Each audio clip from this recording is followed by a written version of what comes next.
filmazia eta bideoklipa egingo dugu.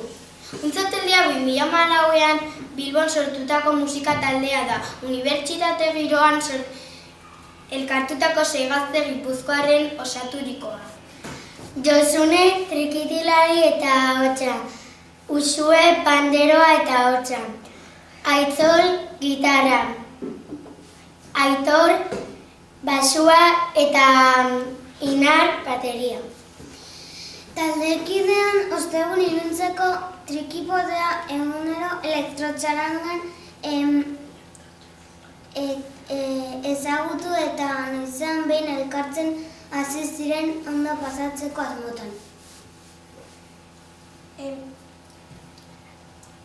Aldapan gora, kalabaza, ertzetik ertzera 2016 eta